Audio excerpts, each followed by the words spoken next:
although this certainly would have taken away his pain, no, I was merely cleaning one of my favorite guns while I waited for the painkiller to take effect. I prefer the traditional formula of painkillers for my patients. Anyway, being as I have a few minutes before I need to get back to my patient, I'd like to tell you a little bit about myself. My name is Dr. John W. Howout. I was born February 22nd, 1841 in Brown County, Ohio. Mother always said that winter was unusually brutal, and that I was the only ray of sunshine she had until spring. Bless her heart. An interesting side note is Ulysses S. Grant was born in neighboring Clermont County. Anyway, I grew to be a young man there in Brown County. Spent most of the days of my youth hunting on the banks of the White Oak River. That's where I developed my passion for the out of doors, hunting and shooting sports in general. However, the time came, it was time for me to move on, and I moved to Darlington, Wisconsin, and took up farming. I met and married Miss Louise Beebe, and we started a home together. The Union Army at the time, though, needed fighting men for the war between the states. And in August of 1862, I joined the 23rd Wisconsin Volunteer Infantry.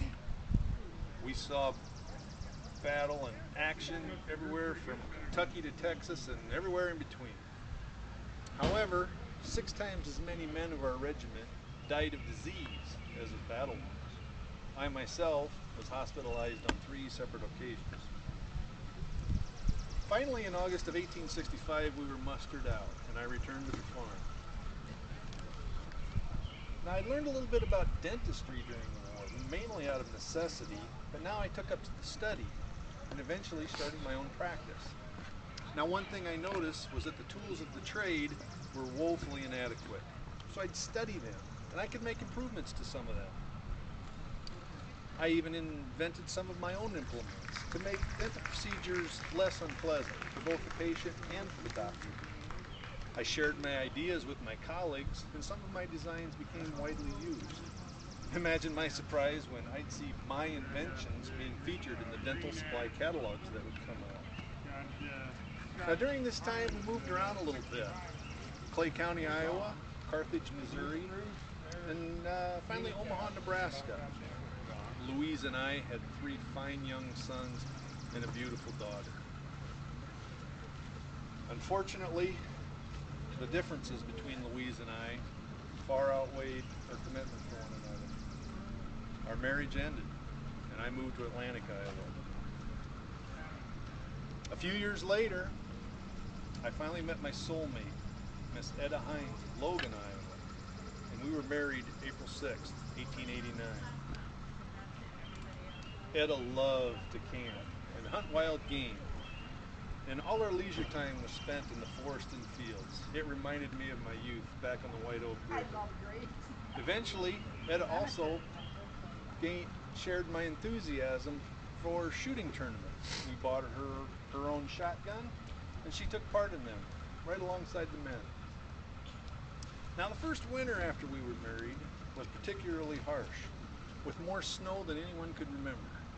The trains of the Chicago and Great Western Railway couldn't make it west past Omaha because of the deep snow. There was more snow than anyone can remember in quite a few years. Now, at the time, there were 3 models of snowplows used on locomotives, and they were all inadequate, each requiring a crew of men in front of them with shovels to shovel away the really deep drifts.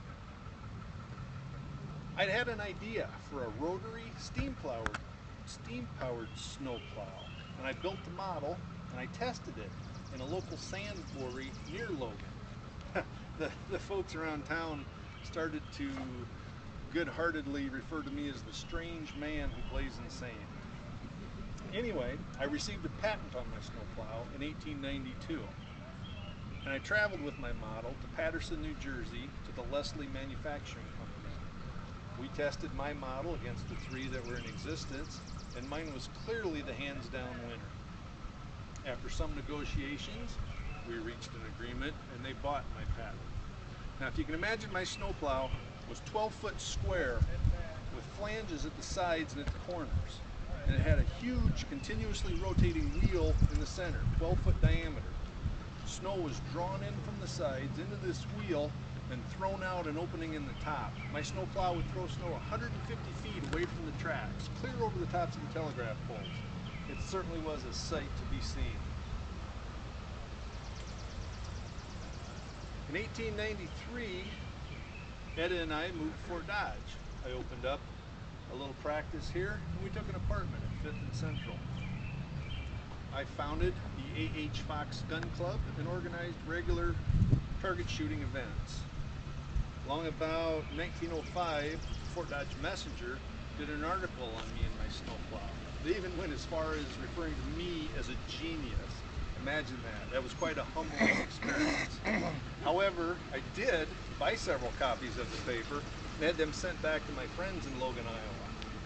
I autographed some of them from the genius who likes to play insane. Good-heartedly, of course. Unfortunately, diabetes, with which I suffered for my last 12 years, finally took my life, July 18th, 1909. I'd led a good life though, only failing fast for the last year and a half. And even during that time, I still organized shooting events and took part in them myself. Yes, my body lies here, but my soul will always be on the banks of the White Oak River in Brown County, Ohio. Best be getting back to my patient now. Thank you for coming.